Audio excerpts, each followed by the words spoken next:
I just sold my patent for $20 million. At the celebration, I watched my wife drop something into my champagne from a brown vial. She didn't know I saw. When she walked away, I gave my glass to her mother. "You deserve this more than anyone," I said.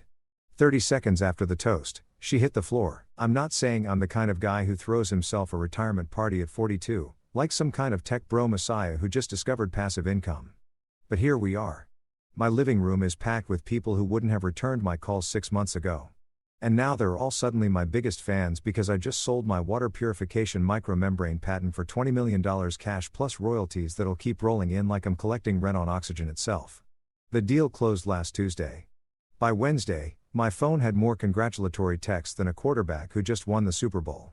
And exactly 0 of these people helped me when I was eating ramen in my garage lab at 2 o'clock in the morning trying to figure out why my prototype kept clogging like a gas station toilet. But whatever, I'm not bitter. I'm rich now. So, I'm allowed to be magnanimous and pretend I don't remember who called my project Marcus's expensive hobby or who suggested I get a real job when I was 3 years deep into development.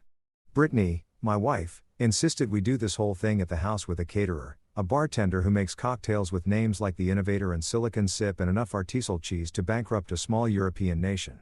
She said people expected me to cry, to give some emotional speech about the journey, about believing in myself when nobody else did. Honestly, I just expected cocktails and maybe some light jazz in the background while I nodded politely at people's fake enthusiasm. We got neither crying nor jazz, but we did get something way more interesting than either of those things. And that's why I'm currently standing in my kitchen holding a champagne flute and questioning every life decision that led me to marry someone who apparently moonlights as an amateur poisoner. It happens right before the big toast. Everyone's gathered in the living room and Brittany's doing her thing where she plays hostess like she's auditioning for a reality show about wealthy wives who lunch. She's got her hair done, nails done, wearing this dress that probably costs more than my first car, and she's working the room like a politician at a fundraiser. I'm over by the bar, and I reach for my glass, the one with the tiny chip on the rim that I've been using for years because it's comfortable and familiar, and I know for a fact I won't accidentally hand it to a guest because nobody wants to drink from chipped glass here except apparently me. It's like my security blanket except it holds alcohol and I'm a grown man. So, let's call it what it is, a habit. That's when I see it. Brittany leans in close to my glass, looks around like she's checking for security cameras at a bank she's about to rob and pulls out this little brown vial from her clutch. Not a perfume vial, not essential oils. This thing looks like it came from a Victorian apothecary or maybe from some sketchy website that also sells healing crystals and instructions on how to fake your own death. She squeezes a few drops into my champagne, swirls it with her finger, which gross, unsanitary, and also literally attempted murder, and then places the glass back on the bar like she just garnished it with a lemon twist instead of whatever the hell was in that dropper bottle. Now, I'm not a paranoid person by nature. I don't think the government is tracking me through my dental fillings. And I don't believe that birds are drones or whatever conspiracy theory is trending on Twitter this week. But when your wife of 8 years casually seasons your drink like she's adding hot sauce to tacos, that's not an act of love. That's not oops, I thought that was simple syrup. That's premeditated something. And that something rhymes with homicide and probably comes with a 25 to life sentence if you get caught. Rule number 1 in the handbook of how not to get murdered by someone you share a mortgage with is this. When they start accessorizing your beverages without your knowledge, it's time to pay attention. I don't say anything. This is critical. I don't gasp. I don't point. I don't yell, "What the hell was that, Brittany?" Like we're in some daytime soap opera. I just clock it. File it away in the part of my brain that usually remembers passwords and grudges. And I keep smiling. I grab a napkin. I pretend to wipe my mouth.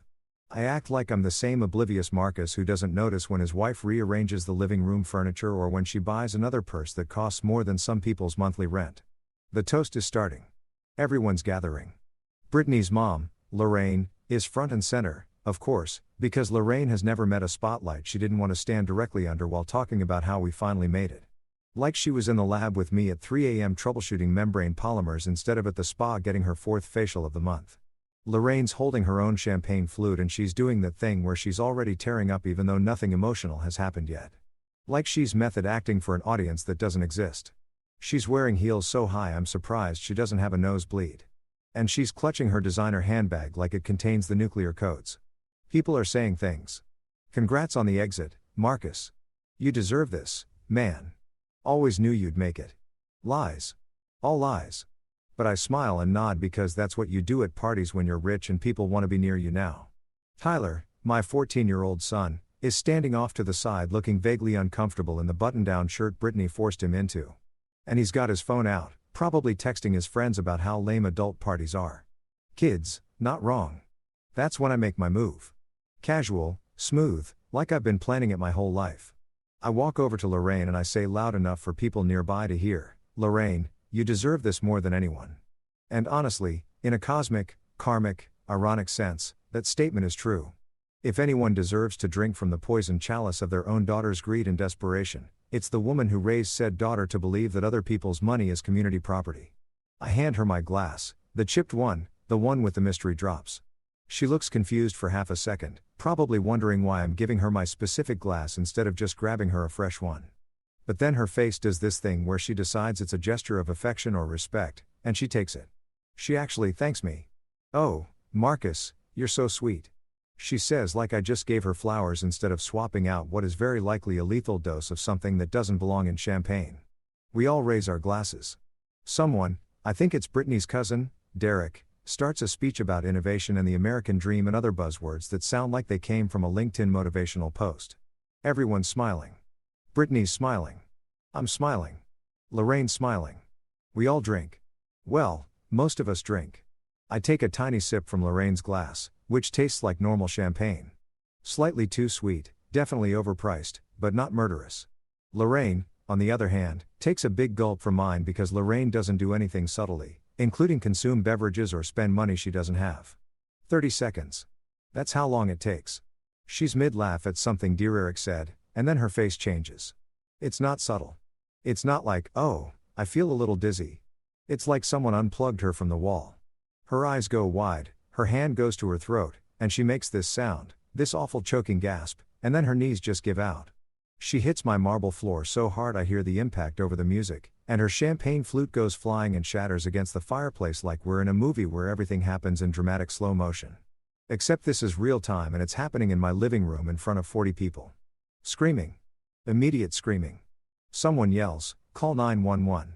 Someone else yells, "Is she choking?" Brittany rushes over doing this full-on performance of shock and horror that would win her an Oscar if the Academy had a category for Best Actress in a failed murder plot. She's on her knees next to her mom, crying, shaking her, yelling, "Mom, Mom." Like she didn't just try to kill someone else entirely about 90 seconds ago. Tyler's frozen by the couch. His phone's still in his hand, his face pale. People are pulling out their phones. Someone's already calling 911. Dear Eric's trying to do CPR even though Lorraine's still breathing, just unconscious and twitching slightly, which is somehow worse than not moving at all. And me. I'm standing there still holding Lorraine's champagne flute, a safe one, watching this whole scene unfold like I'm a spectator at a sport I don't understand. I'm calm, too calm, probably. Someone might notice that I'm not panicking, but everyone's too focused on the woman convulsing on my floor to psychoanalyze my reaction time. Internally, I'm thinking one very clear thought. So, we're doing attempted murder before dessert. Cool. This is where we're at. This is the timeline we're in. My wife just tried to poison me at my own retirement party and her mom drank it instead. And now there are paramedics on the way and probably police and definitely a lot of questions that I'm going to have to answer while pretending I have no idea what just happened. The paramedics show up fast. We're in a good neighborhood, which means emergency response times are excellent because property values demand it. They load Lorraine onto a stretcher while Brittany rides with her in the ambulance. Still doing the devastated daughter routine. People are whispering, "Did she have a stroke? Was it the shrimp? I heard she has a heart condition." Nobody's saying poison champagne because nobody saw what I saw. And I'm not about to announce it in front of 40 witnesses while I'm still processing the fact that my wife is apparently trying to cash in on my death before I've even had time to update my will. I offer to drive to the hospital. I'm the concerned son-in-law. I'm the guy who just made $20 million and definitely has good insurance. Everyone nods approvingly. Tyler comes with me, quiet in the passenger seat, and I can feel him looking at me like he's trying to figure out what I'm thinking. Smart kid takes after me. I don't say anything during the drive. I'm building a case in my head. Evidence and timeline and motive. Because here's what I know for absolute certain.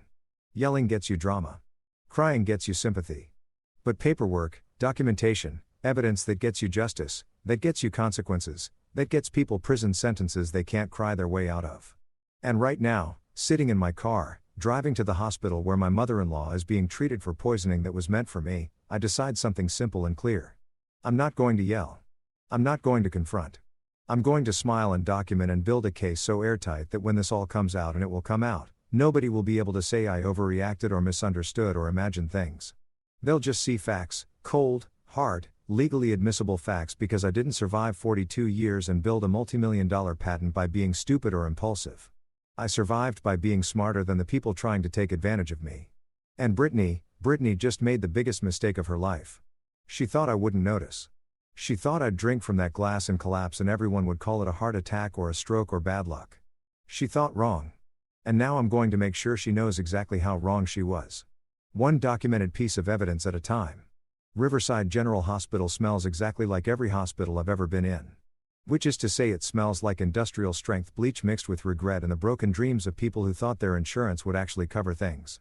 The fluorescent lights are doing that flicker thing that makes everyone look either dead or about to be dead. And there's a TV in the corner playing the news on mute because apparently watching silent coverage of traffic accidents is supposed to be calming when you're waiting to find out if your mother-in-law is going to survive drinking the poison that was meant for you. The ER waiting room is packed with the usual cast of characters. A guy holding a bag of ice to his face. A kid with a clearly broken arm trying not to cry. A woman coughing like she's auditioning for a tuberculosis awareness campaign.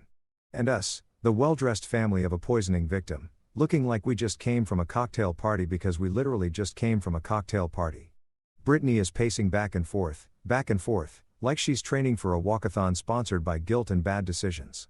She's got her phone out, texting people updates that I can see from where I'm sitting because she's not even trying to hide the screen. Mom collapsed at the party. Don't know what happened. Pray for us. She's building her narrative in real time, crafting the story of the devoted daughter whose mother mysteriously fell ill at a celebration. And she's doing it with the dedication of someone who knows they're going to need an alibi that holds up under scrutiny. Every few minutes, she dabs at her eyes with a tissue, even though I haven't seen actual tears yet. It's like watching someone perform grief as a one-woman show. And honestly, the acting is decent, but not great. She keeps repeating the same phrases. Oh my God, I just don't know what happened. She says it to the nurse at intake. She says it to the doctor who comes out to give us updates. She says it to the random lady in the waiting room who made the mistake of asking if everything's okay 5 times. I count. When someone repeats themselves that much, it's not shock. It's not processing trauma. It's rehearsal. It's making sure the story stays consistent because they know inconsistency is how you get caught. Tyler is sitting next to me, quiet, his phone in his hands, but the screen dark. He's not texting. He's not playing games. He's just sitting there watching his stepmom pace and perform and then watching me watch her. And I can see the wheels turning in his head. Kid's 14, but he's not stupid. He sees what I see. He just doesn't have the language for it yet. Or maybe he does, and he's just smart enough not to say it out loud in a hospital waiting room where anyone could be listening. I make a mental note, talk to Tyler later, make sure he knows what he saw. Make sure he knows it's okay to trust his instincts when something feels wrong. File that under important parenting moments that shouldn't have to happen because your spouse shouldn't be trying to murder you. A doctor comes out after about 40 minutes. She's young, maybe early 30s, wearing scrubs that have seen better days and an expression that says she's already done 12 hours of a 14-hour shift and would very much like to go home and drink wine in the bathtub. She looks at her clipboard, then at us. Family of Lorraine Hale. Brittany rushes over like she's been shot out of a cannon. Yes, that's my mother. Is she okay? What happened? The doctor does that thing doctors do where they choose their words carefully because they know anything they say might end up in a lawsuit. Your mother is stable. We've started treatment and she's responding. We're still running tests, but preliminary results suggest possible toxic opioid ingestion. She pauses, watching our faces. I keep my neutral. Interested, but not surprised. Concerned. Son-in-law mode activated. Brittany's face does this microscopic flicker just for a second where I see panic before she smooths it back into relief. Toxic what?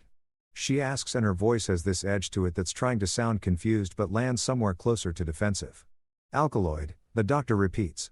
It's a type of compound found in certain plants. Definitely not food poisoning, which was our first thought given the party setting. This was something more specific. We're running a full toxicology panel to identify exactly what we're dealing with, but the reaction time and symptoms are consistent with something like aconite or a similar neurotoxin. She looks at all of us. Did your mother consume anything unusual? Any herbal supplements, Tease, something from a non-commercial source? Brittany shakes her head vigorously. No, nothing. She just had champagne. That's it. She's talking too fast. People who are innocent don't talk that fast when answering simple questions. People who are innocent take a second to think, to consider, to make sure they're being accurate. People who are guilty already have their answer ready because they've been rehearsing it since the moment things went wrong. I step in, voice calm, measured, like I'm simply trying to be helpful. She only took one sip of the champagne. Doctor, maybe two. Super fast reaction, right? Like less than a minute. The doctor nods slowly. Yes, that's consistent with acute poisoning from a concentrated source. If it was ingested, it would have been in whatever she drank most recently. I let that sit there. I don't add anything. I just nod like I'm processing information. Brittany freezes for half a beat. Just half a second where her entire body goes rigid and her eyes lock onto me like she's trying to read my mind through my skull. Then she recovers. Champagne? You think it was the champagne? That's crazy. Everyone was drinking champagne. Nobody else got sick. Her voice has gone up half an octave. Defensive. Yeah, I say and I smile at her. Just a small smile. Friendly, supportive husband smile. Crazy. The doctor says Lorraine is being moved to a room and will be staying overnight for observation. They want to monitor her cardiac function and neurological responses. Make sure there's no lasting damage. Complete the full toxicology report. Standard procedure for poisoning cases, she says. And I don't miss the way she says poisoning cases like this is now officially a category of incident and not just a random medical emergency. Brittany does her dramatic relief performance, hand to chest, exhale, thank God, the whole production, and asks if she can see her mother. The doctor says yes, but only for a few minutes because Lorraine needs rest. Brittany rushes off down the hallway following a nurse and I'm left standing there with Tyler and the young doctor who looks at me with an expression I can't quite read. You're her son-in-law? She asks. I nod. And you were at the party? Another nod. Did you notice anything unusual? Anyone who might have had access to the drinks? It's a careful question. She's fishing. I can tell this doctor has seen enough weird stuff in the ER to know that accidents at family parties sometimes aren't accidents. Nothing I can think of, I say, but I'll definitely give it some thought. If I remember anything, who should I talk to? She hands me a card. Not her card. A card for hospital security and a number for the police non-emergency line just in case, she says. With this type of poisoning, we're required to file a report. Someone from the police department might want to ask some follow-up questions. I take the card. I thank her. I act like this is all routine and expected and not at all the beginning of a criminal investigation into my wife's attempt to widow herself before she hits 40. Tyler and I sit back down in the waiting room. He's staring at his shoes. I'm staring at the muted TV where a weatherman is pointing at a map of rain clouds. Finally, Tyler speaks quiet enough that only I can hear. Dad, that was weird, right? The thing she said about the champagne. I look at him. Really look at him. My kid, smart, observant, probably going to need therapy after this whole thing is over, but at least he's paying attention. Yeah, buddy. That was weird. He nods slowly. Are you okay? He asks. And the fact that he's asking me, the adult, the parent, the person who's supposed to have everything under control. If I'm okay tells me exactly how not okay this whole situation feels to him. I'm fine. I tell him, which is a lie, but also the only answer I can give right now. But I need you to do me a favor. I need you to remember everything you saw tonight. Everything. Don't talk about it with Brittany or Lorraine or anyone except me. Can you do that? He looks at me for a long moment and I see the exact second where he stops being a kid and starts being a witness. Yeah, he says. I can do that. Brittany comes back 20 minutes later. Her mascara is smudged now. Actually smudged, which means she's been doing some real crying, or at least some aggressive eye rubbing to make it look like she's been doing real crying. She's awake. Brittany says she's confused, but she's awake. She doesn't remember what happened. Convenient, I think. Out loud, I say. That's good that she's awake. I mean, the memory thing will probably come back. Brittany sits down next to me and here's the thing that's absolutely wild. She puts her hand on my knee like a comfort gesture, like we're a team, like she wasn't trying to kill me 4 hours ago. I'm so glad you're here, she says. And her voice is soft, tired, vulnerable, Oscar-worthy. Truly, I don't know what I'd do without you.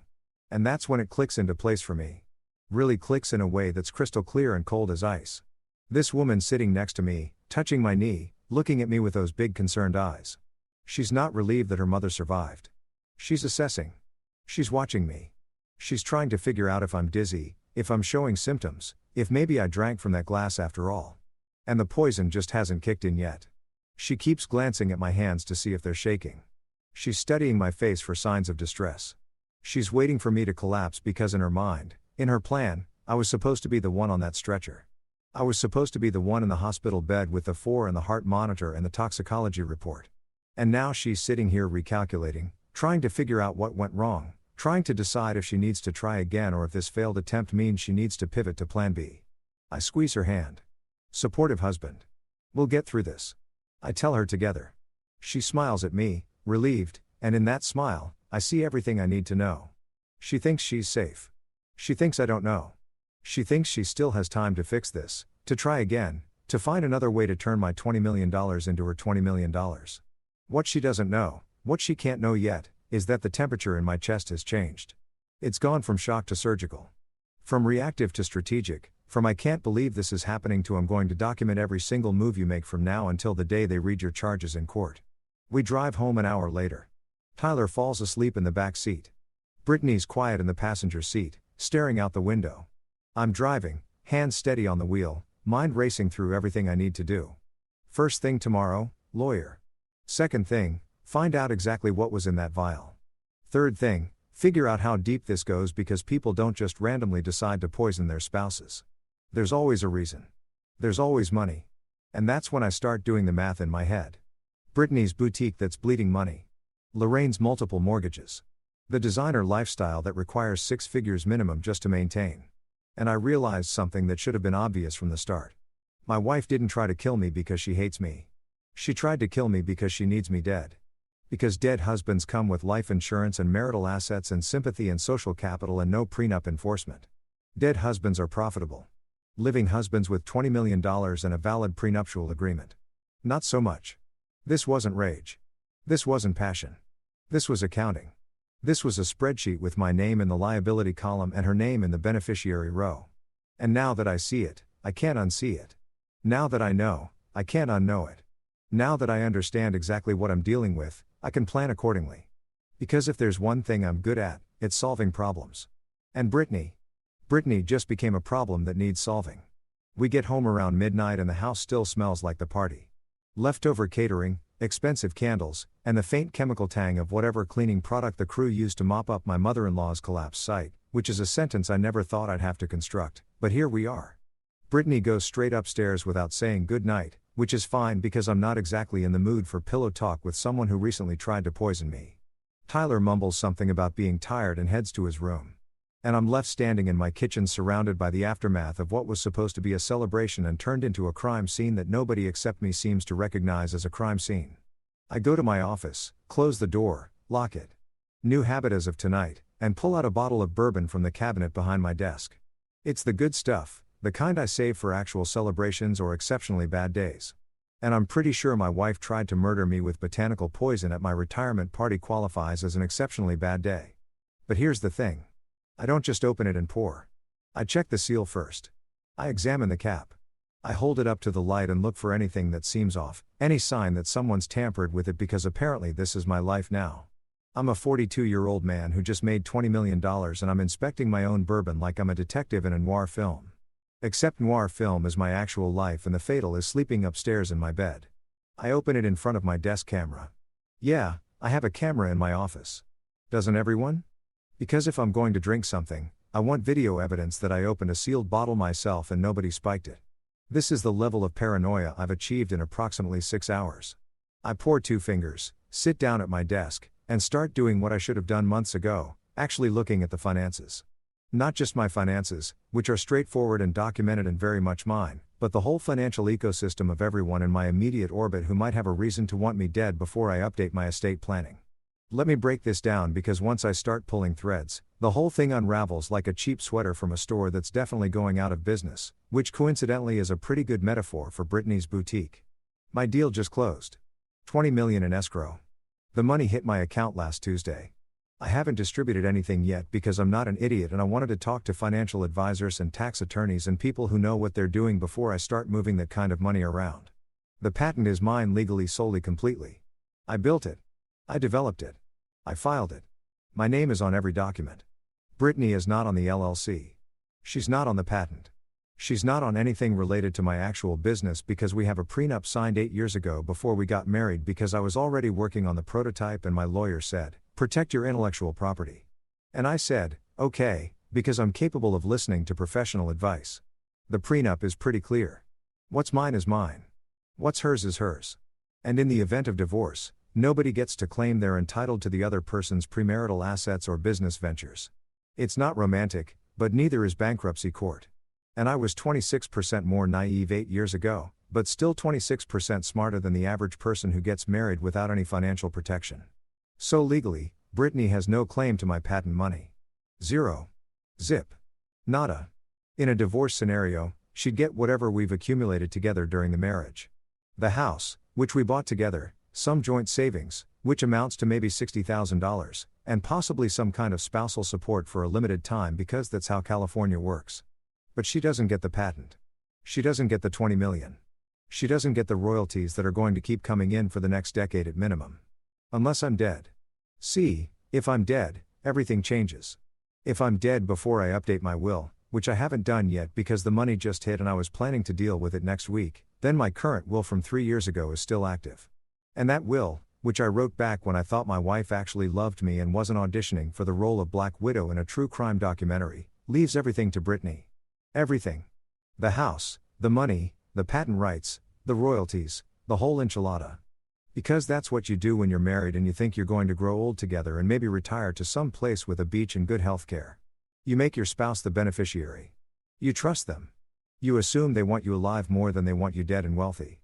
But now I'm looking at Brittany's boutique, Lux Theory.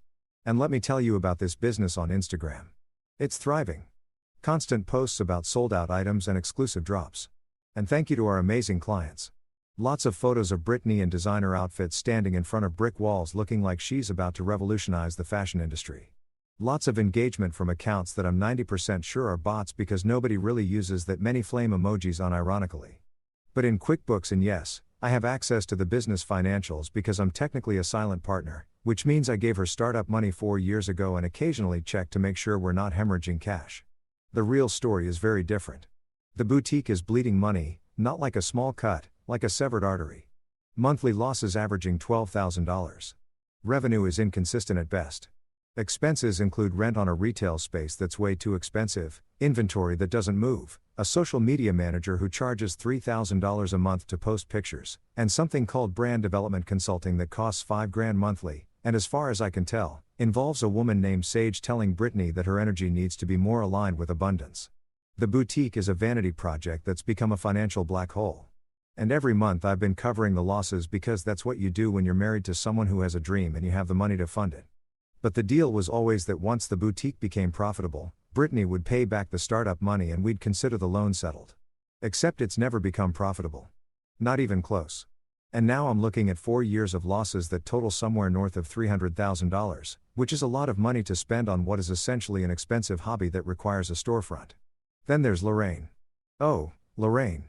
I pull up what I can find about her financial situation, which isn't everything because she's not my wife and I don't have direct access to her accounts, but I know enough from conversations and things Brittany has mentioned. And that one time Lorraine got drunk at Thanksgiving and started complaining about interest rates. Lorraine has a condo. Sounds nice, right? Except she has 2 mortgages on it. Not a mortgage and a home equity line of credit. 2 full mortgages, which means at some point she refinanced, pulled out cash, spent that cash, and then took out another loan using the same property. The condo is underwater. She owes more than it's worth, and she's making payments on both loans barely, from what I understand. She also has a Mercedes, the S-Class, fully loaded, gorgeous car. Costs about $900 a month for the payment plus insurance plus premium gas because Lorraine doesn't do regular unleaded. And then there are the credit cards, multiple credit cards. I don't know the exact balances, but Brittany mentioned once that her mom was consolidating debt, which is code for transferring balances between cards and hoping nobody notices that the problem is getting worse, not better. And here's my favorite part, spa financing. I didn't even know this was a thing. Apparently, you can finance cosmetic procedures and spa treatments and facials and whatever else wealthy women do to avoid looking like they're aging naturally. Lorraine has a payment plan for her face, for her actual face. This is money borrowed to maintain an appearance that suggests she has money, which she doesn't, which is why she needs to borrow money, which creates this beautiful circular logic that ends with her daughter trying to poison me. And then there's Andre. Andre is Brittany's cousin, sort of second cousin, maybe. The family tree is unclear, and I stopped trying to map it out after the third explanation that involved people I'd never met. Andre describes himself as an entrepreneur and a business consultant.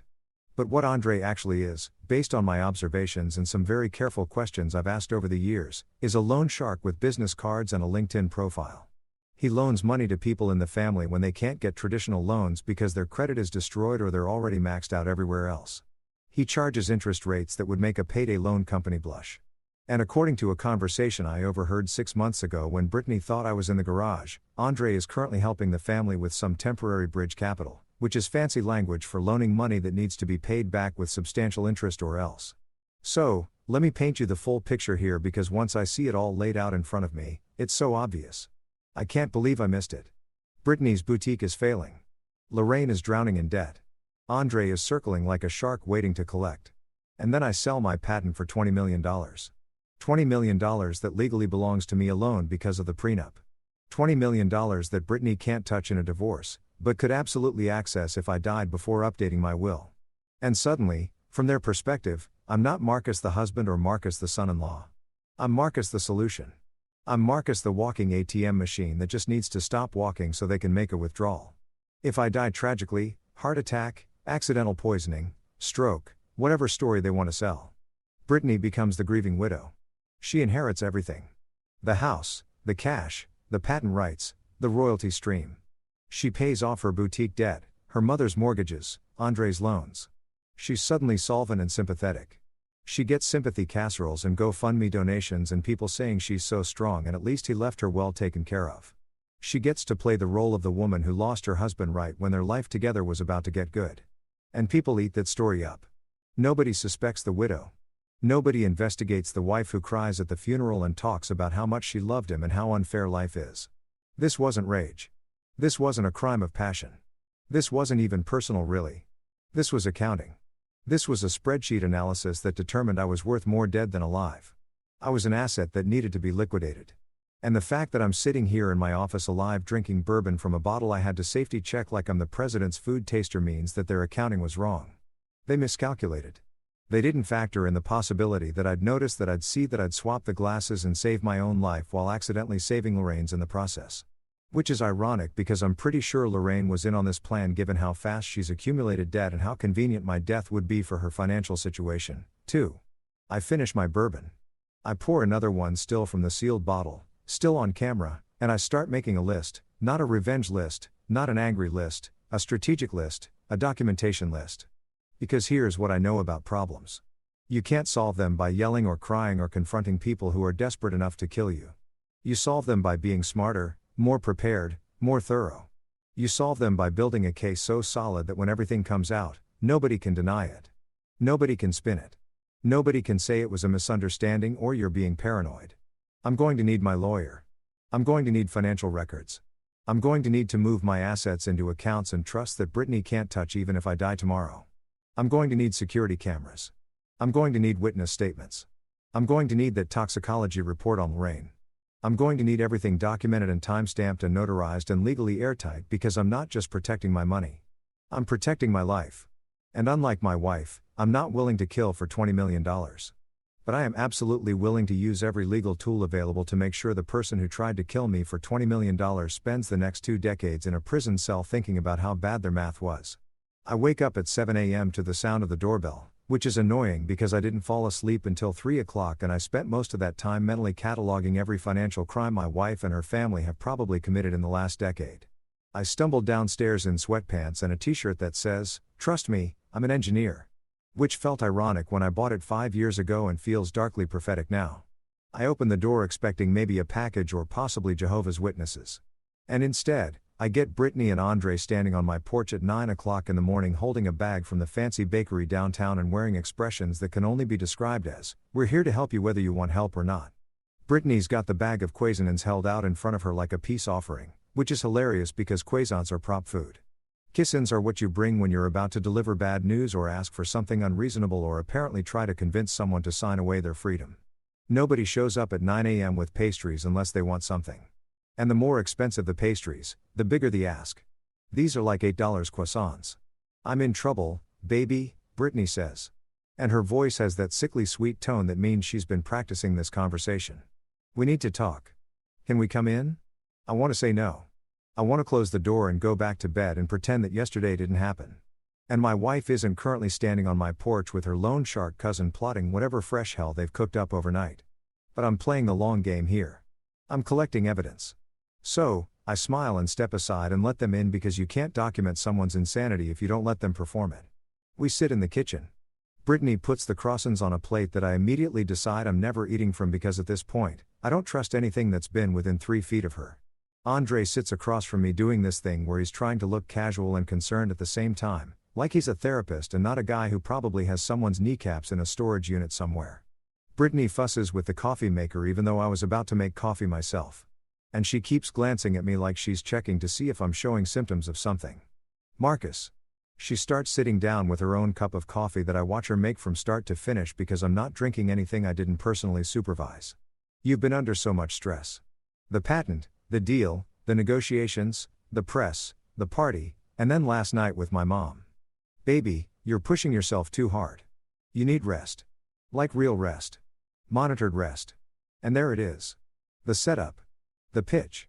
I can see it coming like a freight train with neon signs. She slides a glossy brochure across the table.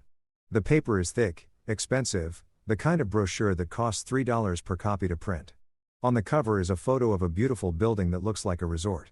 Spanish tile, palm trees, people who are definitely models pretending to be residents playing chess by a fountain. The text says, Golden Birch Lifestyle Community where wellness meets luxury. I pick it up. I flip through it. Pictures of spacious rooms, a dining hall that looks like a 5-star restaurant, a spa, a pool, something called a meditation garden. It looks amazing. It looks like a place where rich people go to feel good about aging. It does not look like what it actually is, which is where rich families park inconvenient relatives until probate is finished and they can access the inheritance without anyone asking difficult questions. It's not a nursing home, Brittany says quickly, reading my face or maybe just sticking to her script. It's luxury assisted living like a resort but with medical staff. They have a chef, Marcus, a real chef, Michelin trained, and a spa with a massage therapist and a physical therapist. And they do activities, art classes, book clubs, wine tastings. It's for people who want to enjoy their retirement in comfort and safety. She's talking fast, selling hard. You just sign the intake packet. They handle everything. All your medical needs, monitoring, medications if you need them, scheduled activities. You can relax.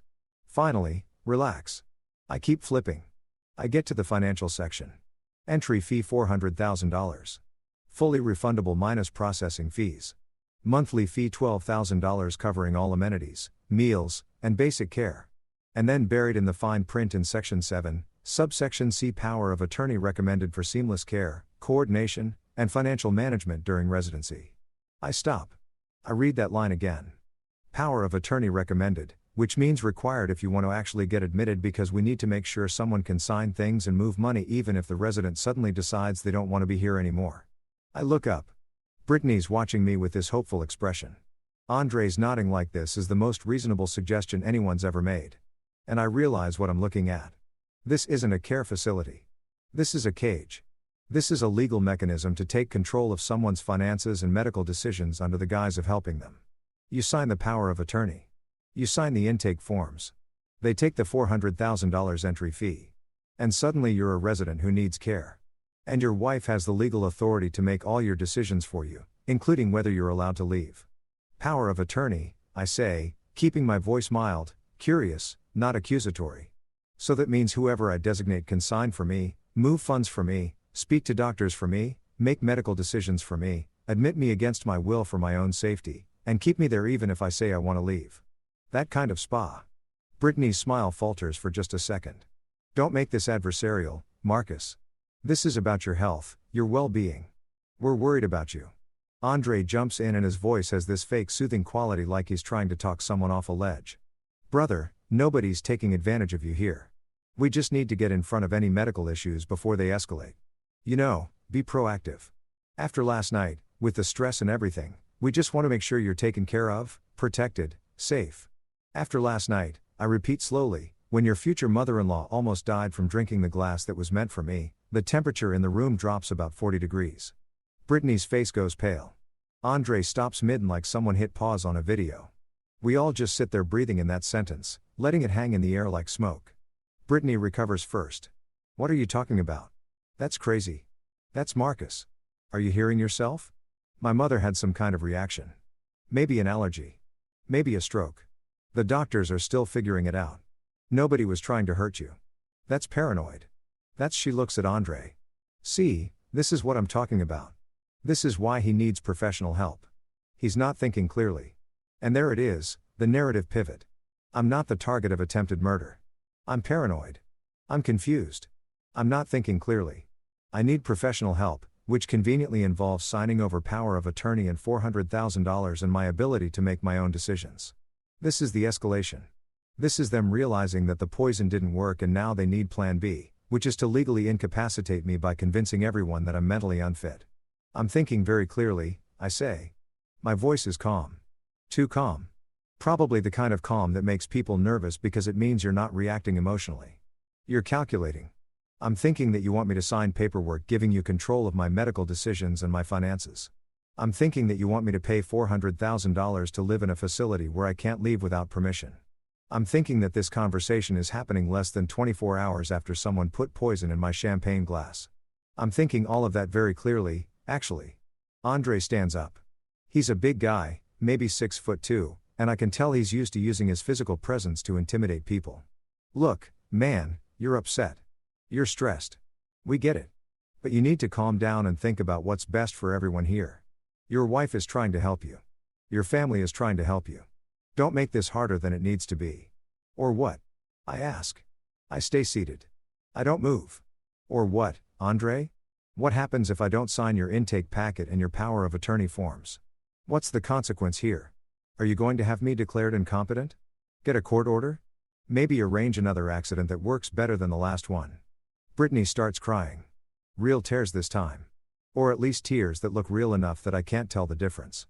Why are you doing this? Why are you being like this? I love you. I'm trying to take care of you. And you're acting like I'm some kind of monster. After everything we've been through, after everything we've built together, she's good. She's really good. If I didn't know what I know, if I hadn't seen what I saw, I might actually feel guilty right now. But I did see. I do know. And I'm not signing anything. I think you should leave. I say. I stand up. I walk to the front door and open it. Take your quiescence. Take your brochure. Take your power of attorney forms and leave. Andre looks at Brittany. Brittany looks at Andre. There's a whole conversation happening in that look. Some kind of silent communication about whether they should push harder or retreat and regroup. They choose retreat. Smart. Because pushing harder right now would reveal too much, would show their hand too clearly. They need me to think this is about concern and care, not about control and money. Fine, Brittany says, grabbing her purse. But we're not done talking about this. You need help, Marcus, whether you want to admit it or not. She walks past me without looking at me. Andre follows, and as he passes, he leans in close and says quietly, "You're making a mistake, brother. A big one." It sounds like a threat. It probably is a threat. I close the door behind them. I lock it. I lean against it and let out a breath I didn't realize I was holding. Tyler comes down the stairs in his pajamas, headphones around his neck. "Was that Brittany?" he asks. I nod. What did she want? I look at my son, this kid who's been watching his father navigate an attempted murder and is somehow handling it better than most adults would. She wanted me to sign papers putting myself in a fancy prison and giving her control of all my money, I tell him. Because at this point, honesty seems like the best policy. Tyler thinks about this for a second. Then he says, "Did you sign them?" I shake my head. He nods satisfied. Good. That would have been stupid. Out of the mouths of 14-year-olds. I go back to my office. I pull out my phone. I call Regina Park, my lawyer, because this just went from collect evidence to I need legal protection immediately. She answers on the second ring. I tell her everything. The party, the poison, the hospital, the Golden Birch brochure, the power of attorney push, that he's not thinking clearly narrative. She listens without interrupting. When I'm done, there's a pause. Then she says, "Cool. We're going on a fence." Music to my ears. I need two things now. Witnesses that I'm completely mentally competent and legal structures that make it impossible for Brittany or anyone else to control my money or my medical decisions. I need documentation that I'm not confused, not declining, not in need of a conservatorship or guardianship or whatever legal mechanism they're planning to use to lock me up in Golden Birch. I need proof stamped and notarized and legally binding that I am a functioning adult who can make my own decisions, and I need it yesterday. How fast can you make this happen?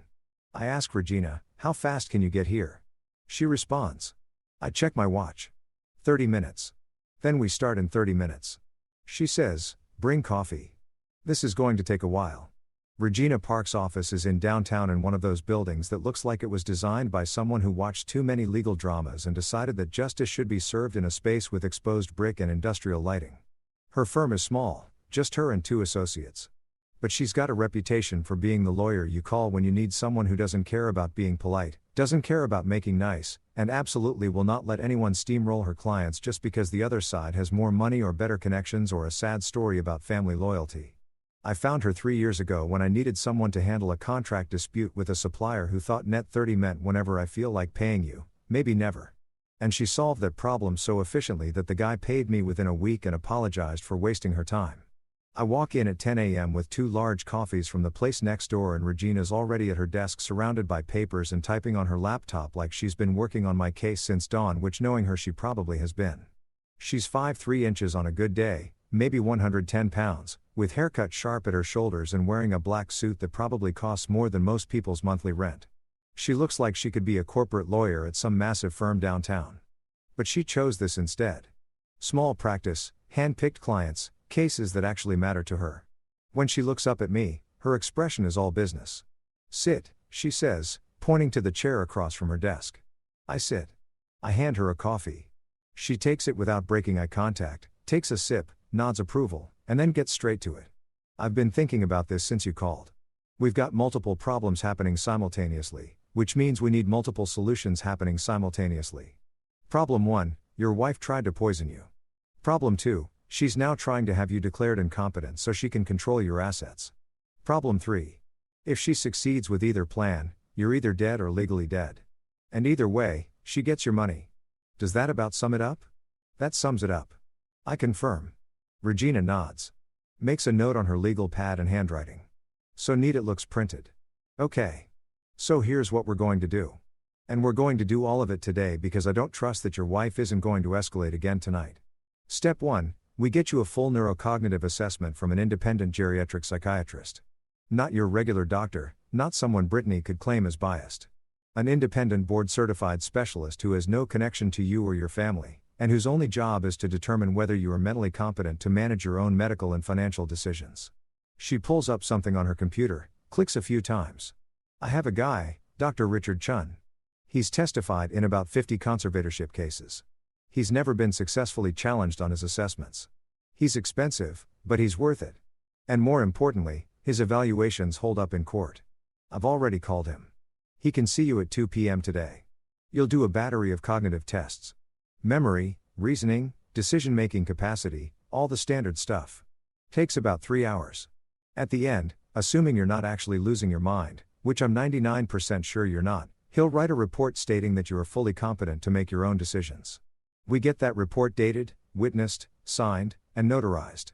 Then, if Brittany or anyone else tries to claim you're declining or confused or need a conservator, we have certified proof that says no. Actually, he doesn't. I like this plan. I like it a lot. What's step 2? Regina smiles, and it's not a friendly smile. It's the smile of someone who's about to ruin someone else's day and is genuinely looking forward to it. Step 2, we restructure your assets into trust that Brittany can't touch. Not in divorce, not if you die, not ever. We're going to create an irrevocable trust for the bulk of your patent money and royalties. You'll be the primary beneficiary during your lifetime. But the trust itself is managed by a corporate trustee, a bank, not a person, because people can be bribed or manipulated or threatened. The trust documents will specifically state that Brittany and Lorraine are excluded from any distributions, any decision-making authority, and any beneficiary status. We'll name Tyler as a beneficiary after you, and we'll set up a foundation or charitable component so there's a clear paper trail showing your intent wasn't just to screw over your wife but to protect your assets for legitimate purposes. She's typing while she talks, pulling up documents, making notes will also create a medical power of attorney and a financial power of attorney. But instead of giving that power to your wife, you're giving it to me or to Tyler when he turns 18 or to a professional fiduciary, anyone except Brittany. And we're going to put specific language in there that says, under no circumstances can Brittany or Lorraine make medical decisions for you, place you in any facility or access your financial accounts. We're going to ban them explicitly by name and legal language that's so clear a first-year law student could understand it. This is getting better by the minute. Step 3, I ask. Regina takes another sip of coffee, and I can tell she's enjoying this. Step 3, we put fraud alerts and transaction alerts on every single bank account, brokerage account, and financial institution where you have money. If anyone tries to transfer funds, move assets, or make any changes to your accounts, you get a call immediately. We also send letters to each institution official on my letterhead, very legal looking, explaining that there have been attempted fraudulent transactions and that no changes should be processed without direct verbal confirmation from you followed by written confirmation from me. We make it so annoying and complicated to access your money that Brittany would need a team of hackers and a small army to get past the security. She pauses, looks at me seriously. And step 4, which is maybe the most important, cameras, audio, and video everywhere. Your house, your office, your car if possible, all legal, all time-stamped, all backed up to cloud storage that only you control. Because here's the thing, Marcus. Right now, it's your word against hers. She says you're confused. You say she tried to poison you without evidence. It's he said, she said. And unfortunately, worried wife trying to help declining husband is a more sympathetic narrative than husband accuses wife of murder. But if we have video of her attempting to access your accounts, audio of her trying to coerce you into signing documents, footage of her doing literally anything that supports your version of events, then it stops being a credibility contest and starts being a criminal case. I'm nodding along, mentally checking off each item. This is exactly what I need. Not emotion, not drama, not confrontation, strategy, documentation, legal protection so airtight that Brittany would need to be a significantly better criminal than she actually is to get through it. How long does all this take? I ask. Regina checks her watch. The assessment is at 2. That's 3 hours. So, you're done by 5. I've already started drafting the trust documents. I'll have them ready for review by tomorrow morning. The power of attorney paperwork I can have done today. The fraud alerts we can place right now as soon as you give me account numbers. The cameras you can order online and have installed by tomorrow if you pay for rush service. So realistically 48 hours and you're protected. 72 hours and you're bulletproof. What about the police? I ask because this is the question that's been bothering me since last night. When do we involve law enforcement? Regina leans back in her chair, fingers steepled like she's a movie villain, explaining her master plan. Except in this case, the master plan is keeping me alive and sending my wife to prison. The hospital already filed a report because of the toxicology results. That means there's going to be a police investigation whether we want one or not. What we need to do is make sure that when the detective assigned to the case calls you, you're prepared. You don't volunteer information, but you don't hide anything either. You answer questions truthfully. You provide evidence when asked. You let them build their case. She pulls out a business card, slides it across the desk to me. This is Detective Camilla Reyes. She works financial crimes and elder abuse. I already called her this morning, told her we might have a situation involving attempted murder and financial coercion of a vulnerable adult. I raise my eyebrows. I'm not a vulnerable adult. I'm 42. Regina gives me a look that says I'm being deliberately obtuse. In legal terms, anyone who's being targeted for their money by family members can be classified as vulnerable, especially if there's an attempt to have them declared incompetent. It's not about your actual age or capability. It's about the fact that someone is trying to exploit you. And elder abuse statutes in California apply to anyone over 40 who's being financially exploited by a caretaker or family member. So yeah, technically you qualify, and that's good for us because elder abuse is taken very seriously by the DA's office. They prosecute those cases aggressively.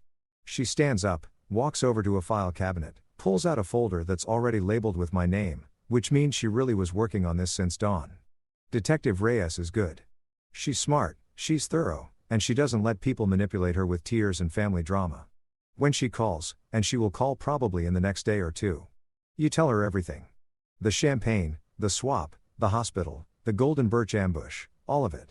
You give her copies of everything we're creating, the cognitive assessment, the trust documents, the power of attorney, the fraud alerts. You make her job as easy as possible. Because the easier you make it for her to build a case, the faster Brittany ends up in handcuffs. I leave Regina's office with a folder full of documents to review. A 2 p.m. appointment with Drive Chun. And for the first time since the party, a sense that I'm not just reacting to attacks, but actually building a defense. No, not a defense. An offense. Because defense is what you do when you're trying not to lose. Offense is what you do when you're planning to win. And I'm planning to win so decisively that Brittany won't just lose access to my money. She'll lose her freedom, her reputation, and any chance of ever trying this with someone else. I get to Dr. Chin's office at 1:45 because I'm the kind of person who shows up early to things, which is probably why I'm successful, and Brittany is trying to murder me for money instead of just earning her own. The office is in a medical building near the hospital. All beige walls and generic landscape paintings and magazines from 6 months ago. Dr. Chun himself is maybe 60. Asian guy with glasses and a calm demeanor that makes you feel like he's seen every kind of cognitive problem imaginable. And yours, whatever it is, doesn't surprise him. The assessment is exhausting in a way I didn't expect. It's not physically hard, but mentally it's like running a marathon while someone asks you to solve math problems. Memory tests where he gives me lists of words and asks me to repeat them back immediately. Then again 5 minutes later. Then again 20 minutes later. Problem-solving exercises where I have to figure out patterns and sequences of numbers or shapes. Questions about current events, recent presidents, basic geography. Tasks where I have to draw a clock showing a specific time. Copy complex figures. Explain the meaning of proverbs. He asked me to count backward from 100 by 7s, which sounds easy until you're doing it out loud and your brain keeps wanting to take shortcuts. 3 hours later, I'm done. Dr. Chun reviews his notes, types something into his computer, and then looks at me over his glasses. Mr. Hale, I'm going to be very direct with you. Based on this assessment, you show no signs of cognitive impairment, dementia, or any condition that would prevent you from managing your own affairs. Your memory is excellent. Your reasoning is sound. Your decision-making capacity is intact.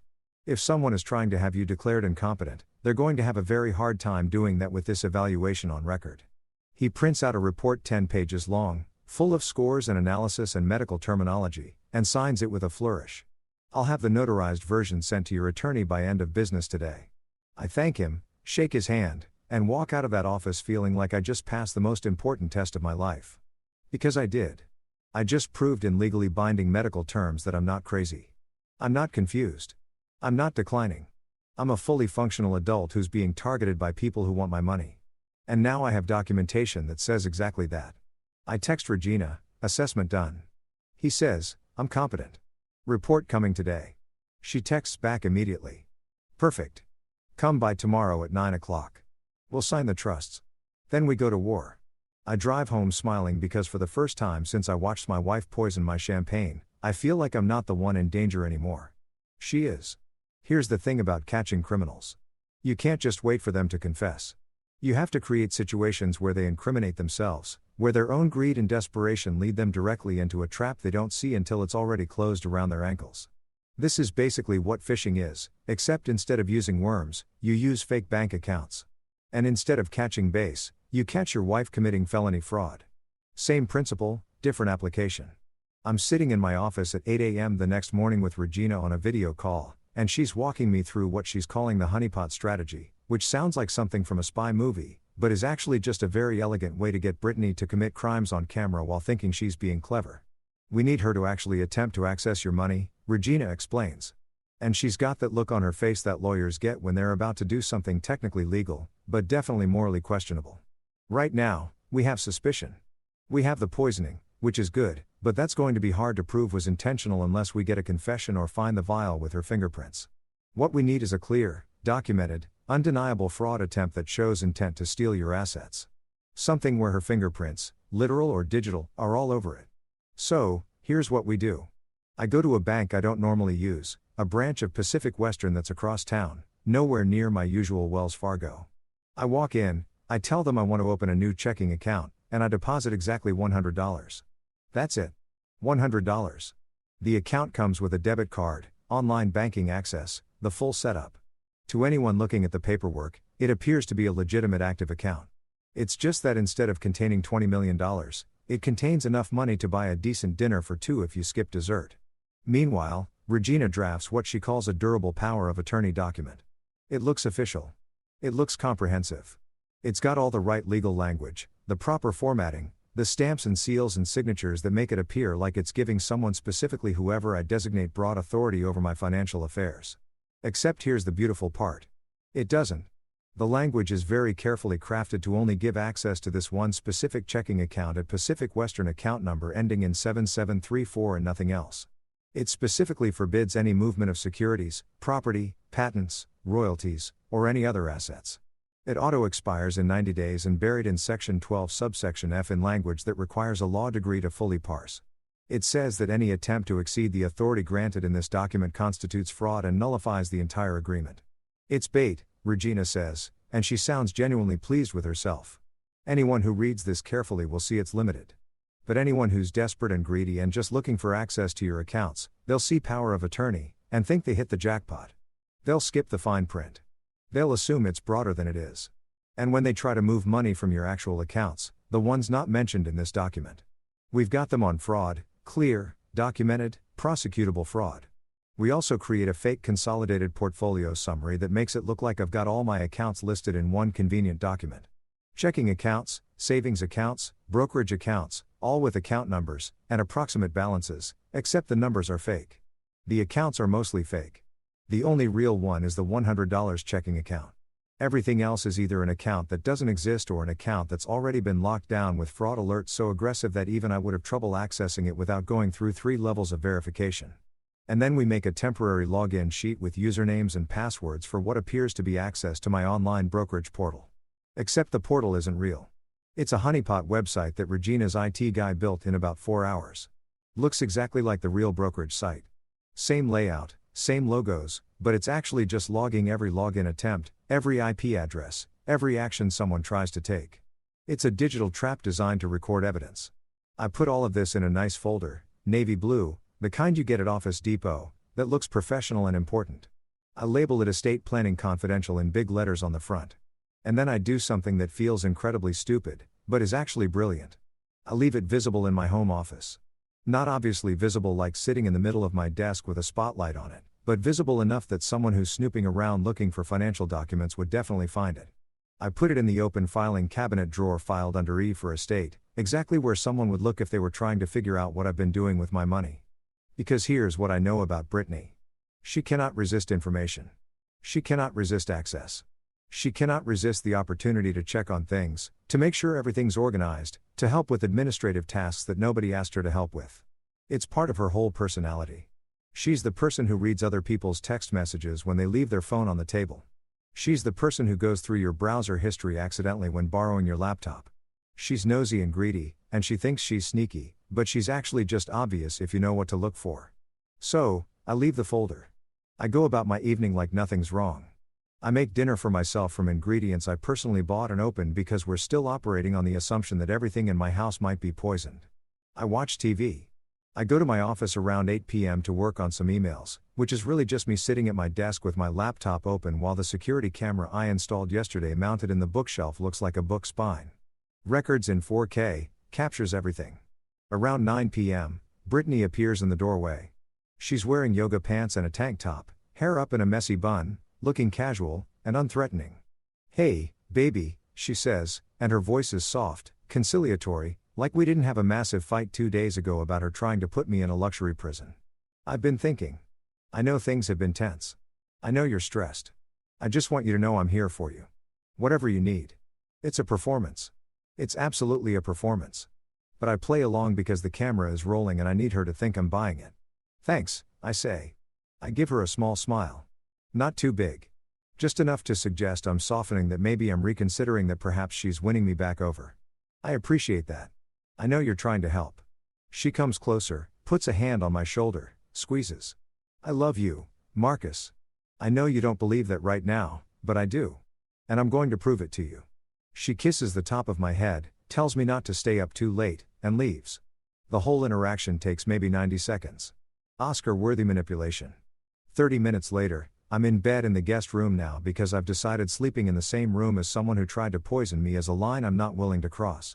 And my phone is on the nightstand, unlocked, screen facing up. I'm not actually asleep. I'm reading on my tablet, waiting, and then it happens. My phone pings, not a text, not an email. An alert from the security system. Motion detected in home office. I switch to the camera app. There's Brittany, illuminated by the desk lamp she just turned on, standing in front of my filing cabinet. She's got her phone out.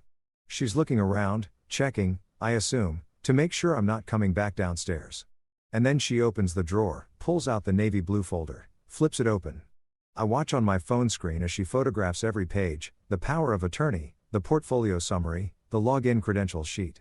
She's systematic about it, making sure she gets clear shots of every document, zooming in on account numbers and passwords. She thinks she's being so careful, so thorough. She has no idea she's creating a perfect evidence trail of herself stealing confidential financial information without consent. She puts the folder back exactly where she found it. Good attention to detail. I'll give her that. Turns off the light and leaves the office. The whole thing takes maybe 5 minutes. I lie there in the dark smiling because now I wait. Now I see what she does with that information and I don't have to wait long. My phone pings again 30 minutes later.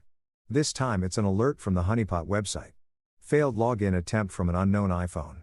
User attempted to access account ending in 4821. One of the fake accounts on the summary. User attempted to initiate a wire transfer of $4,800 to an external account. The system blocked it obviously because it's not a real account, but it logged everything.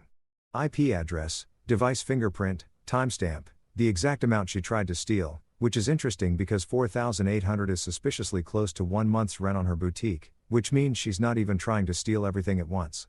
She's trying to siphon money gradually, so I won't notice. I screenshot everything, the camera footage of her in my office, the photo she took, the login attempt, the block transfer. I texted all to Regina with a message. Got her. She took the bait. Regina responds at 10:30 at night because apparently lawyers never sleep. Beautiful. This is fraud. Wire fraud if she tried to transfer across state lines. Unauthorized access to financial accounts. Identity theft if she tried to use your credentials. I'm calling Detective Reyes in the morning. Do not confront your wife. Do not tell her you know. Act normal. Let her think she got away with it.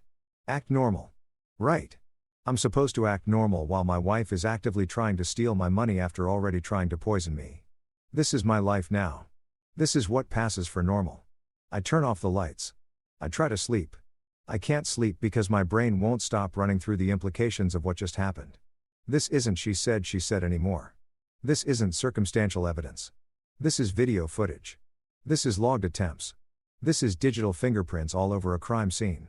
This is the kind of evidence that prosecutors absolutely love because it's objective. It's timestamped and it can't be explained away with tears and claims of misunderstanding. In the morning, I go downstairs and Brittany's in the kitchen making coffee like everything's fine. Morning, baby, she says. All sunshine and casual energy. Sleep okay. I pour myself coffee from the pot I watch her make, even though I'm still not fully convinced she won't poison the coffee. And I say, yeah, fine. You? She nods. Great. Hey, I was thinking we should do something this weekend. Maybe drive up the coast, get away for a couple days, just the two of us. Reconnect.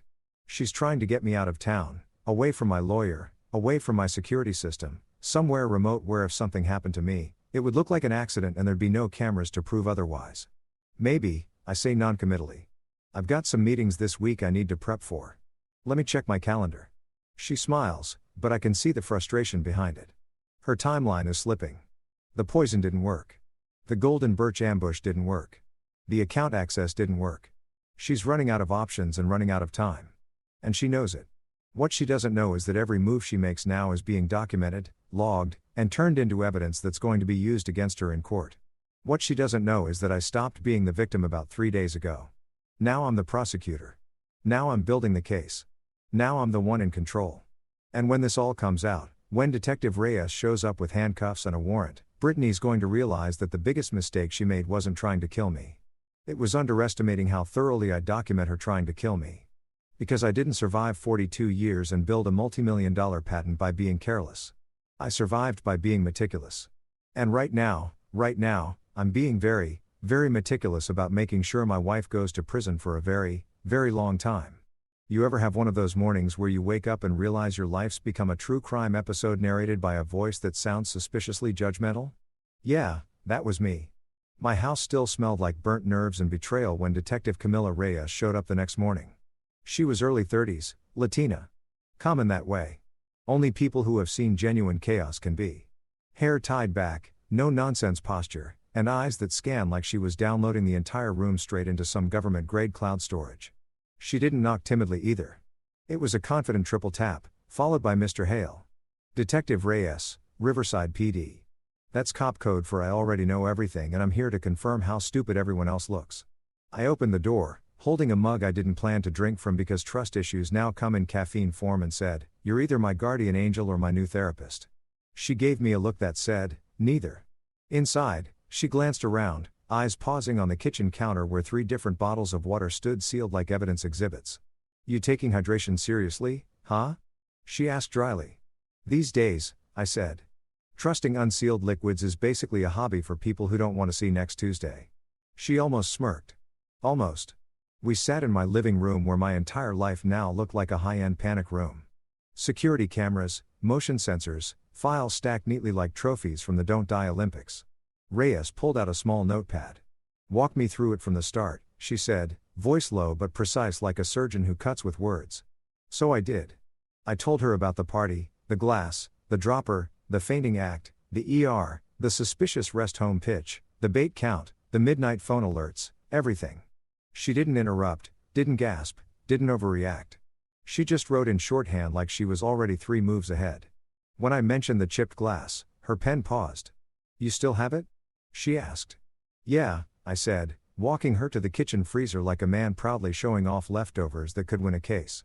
Inside, next to a frozen lasagna, sat a Ziploc bag with the bottle and the chipped flute sealed inside. "You watch too many legal thrillers," she said, eyebrows up. "You have no idea," I replied. She pulled out a pair of latex gloves from her pocket because of course she came prepared. Sealed the bag inside an evidence pouch, labeled it, and said, "We'll run this. If it's what you think it is, we'll know in 48 hours.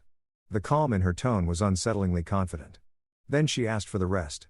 The screenshots, the login attempts, the fake Golden Birch documents, my notarized mental evaluation, the trust paperwork that legally exiled my wife and her mother from anything that had a dollar sign on it. I laid it all out on the coffee table. The way she flipped through those documents, you could almost hear justice stretching its legs.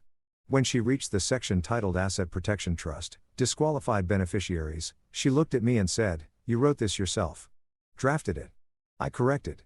"My lawyer, Regina, polished it." She gave a tiny nod of approval. "You're more organized than half the detectives I know." I took that as a compliment and said, "Thanks. It's what happens when your family turns into a business case." Reyes flipped another page and let out a breath. "Okay," she said. "I'm going to be straight with you. From what I'm seeing, you're not paranoid. You're preemptive. And that's the only reason you're alive. Now, when a detective says something like that, you don't laugh. You just let the weight of it sit there, heavy and oddly validating," she went on. "The VIAL, if it's what I think, could be Ite monkshood used in some herbal poisons. Hard to trace, fast acting. If that's confirmed, this moves from suspicious to straight up attempted murder." "Neat," I said. Deadpan, so normal marriage stuff. She cracked the smallest grin. "You'd be surprised how often I hear that." We went over timelines, who poured what, who moved when. I told her about the exact moment Brittany accidentally doctored my drink, how I swapped the glasses, how Lorraine collapsed. Reyes tapped her pen on the page. "You ever confront your wife about it?" "Nope," I said. "I like breathing." That got another flicker of amusement. She stood, pacing lightly, absorbing the house like it was a crime scene, which technically it was. "You understand?" she said finally. "If this is what it looks like, it's going to be ugly. Attempted homicide, financial fraud, elder coercion, conspiracy. People don't like going down for that quietly." I leaned back, hands behind my head. "Yeah, but they also don't like getting caught trying to make a loved one their early retirement plan." Reyes looked at me for a beat, then asked, "You still living with her?" "Hell no," I said. "She's been bouncing between her boutique and her mother's condo, probably practicing her grieving widow face in the mirror." Reyes scribbled that down, then said, "Okay, you're not under arrest, obviously. But I need you to understand, you're a witness now, a high-value one. That means you don't eat out. Don't drink what you didn't open. Don't trust anyone who knocks on your door unless they're wearing a badge or holding a subpoena." "Got it. Got it," I said, though my brain was still processing the phrase high-value witness. She continued, "We'll need the champagne bottle analyzed. We'll get a search warrant for her phone, her mother's, and anyone connected to that Golden Birch scheme. You'll be looped in before we move. Until then, stay predictable. Don't tip her off. Detective, I said slowly. She tried to kill me at my own party. I think she's past the point of caring about subtlety. Reyes didn't disagree. She collected the evidence, carefully tucked everything into labeled bags, and before she left, she said something that somehow felt colder than the freezer. Mr. Hale, from this point forward, don't drink or eat anything you didn't seal or plate yourself. Not from your wife, not from family, not from restaurants, not even a mint at church. I stared. Not even a mint. She raised an eyebrow. You'd be surprised how many people get creative when the inheritance clock starts ticking. I exhaled and nodded. So, I'm basically living like a paranoid monk now. No, she said, heading for the door. You're living. Then she paused at the threshold, turned back, and added, oh, and Marcus, good instincts on swapping that glass. Most people wouldn't have noticed the dropper. I shrugged, yeah, well, most people don't have a wife who treats cocktails like chemistry class. She actually laughed that time. A quick dry laugh that said, you're insane, but I respect it. After she left, the silence felt thick. The hum of the fridge sounded like tension. I sat down, staring at the sealed bottles on the counter, and realized something. I'd been living in autopilot for years, pretending stability was love, that keeping quiet was peace. But when a detective tells you to treat your own house like a potential crime scene, the marriage isn't broken. It's buried. I texted Regina. We're in motion. Reyes is solid. She replied instantly. Good. Play dumb. They'll trip themselves. I turned off my phone, stared at my reflection in the dark window, and said to no one, well, honey, guess it's your turn to drink from the chipped glass. Then I locked every door, checked every camera feed, and made a mental note to start drinking my coffee black because cream suddenly felt like a luxury I couldn't trust. You ever walk into a room knowing everyone else, and it showed up to rob you blind, but you still smile like you're about to present the winning PowerPoint at a TED Talk? That was me strutting into the bank that morning, tailored suit, compulse, heart rate steady enough to fake sainthood. Brittany sat at the glass conference table, all fake pearls and real delusion, flanked by her wannabe lawyer, loan shark, Andre, and some chipper woman from Golden Birch, who looked like she sold timeshares to the elderly. Baby Brittany Koo, this is just so we can take care of you.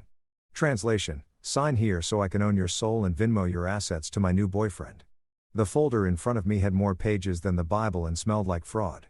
But I smiled, nodded, and signed. Regina's decoy poi, the one that only gave her access to a checking account holding $100 sad little dollars. Andre leaned forward like he'd just witnessed destiny. Brittany looked like she could taste victory, and the Golden Birch rep was already mentally redecorating my suite. Then Brittany gave the signal. We'll move $400,000 for the entry fee, she said, all sweet and confident. The branch manager, God bless his poker face, typed something, looked at the screen, and chirped, perfect. That'll come from account ending in 48-1 balance 100. Even the silence that followed was art. You could hear the sound of Brittany's brain buffering. Her fake smile faltered so hard, I almost felt bad for her. Almost. Then came the tap on the glass door.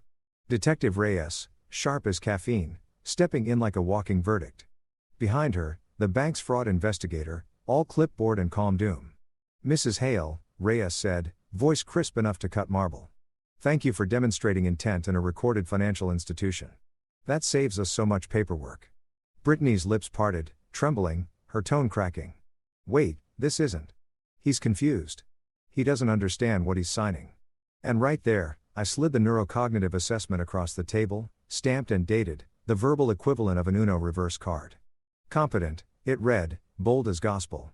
Reyes smiled the way predators smile before pouncing. Brittany Hale, you are under arrest for attempted murder, attempted grand larceny, fraudulent access to a financial account, and elder coercion. Andre's chair squeaked as he leaned back like the walls were melting.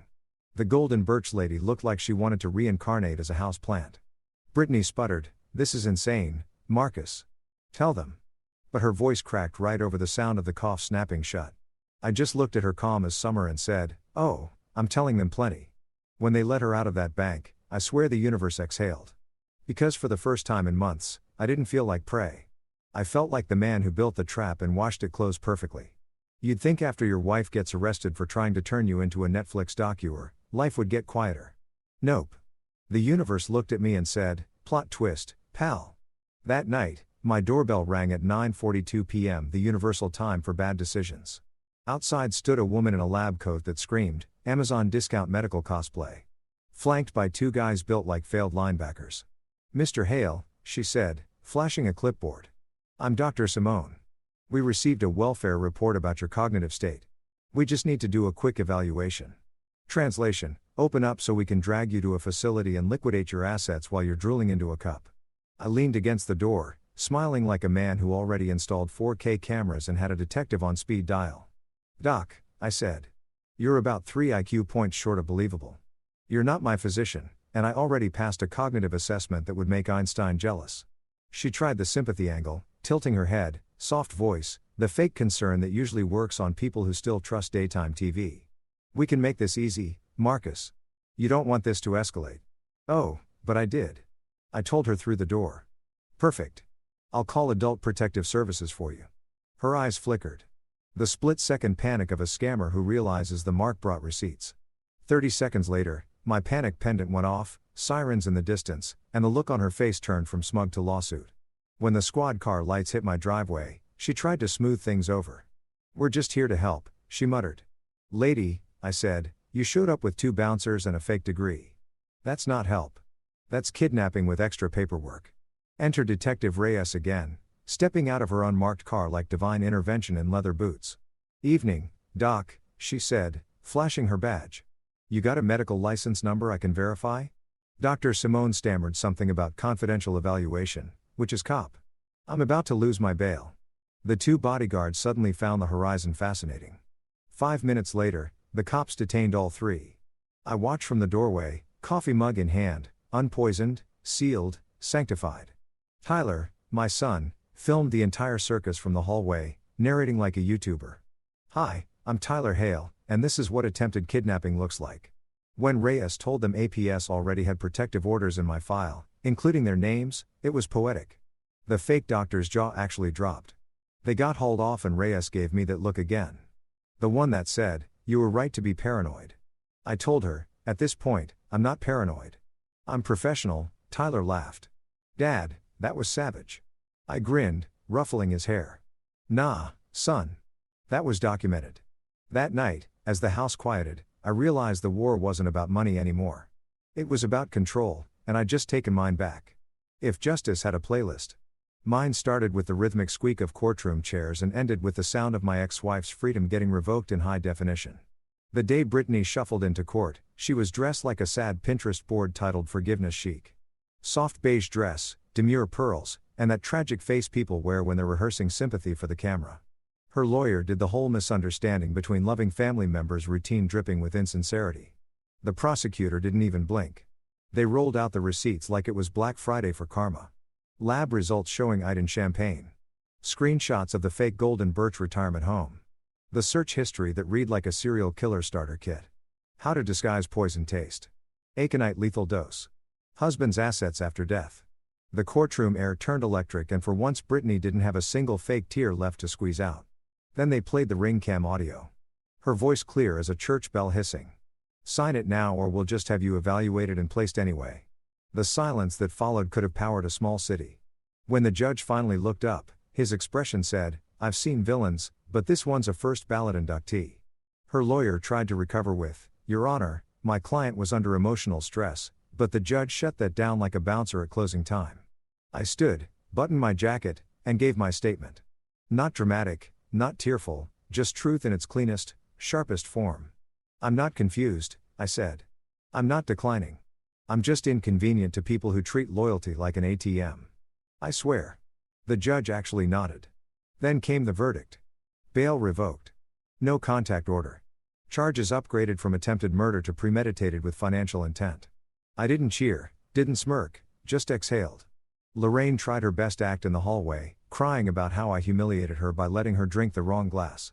"Lorraine," I said, "I literally saved your life." "You're welcome." Even Tyler winced. "Dad," he whispered.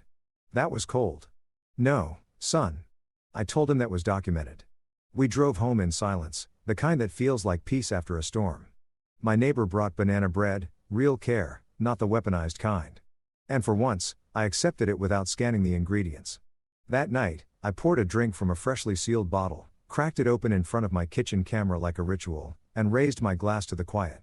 To poisoners with bad timing, to paperwork, to survival. I took a long sip, tasted freedom, and smiled because they thought a signature could bury me. But in the end, signatures were exactly what buried them.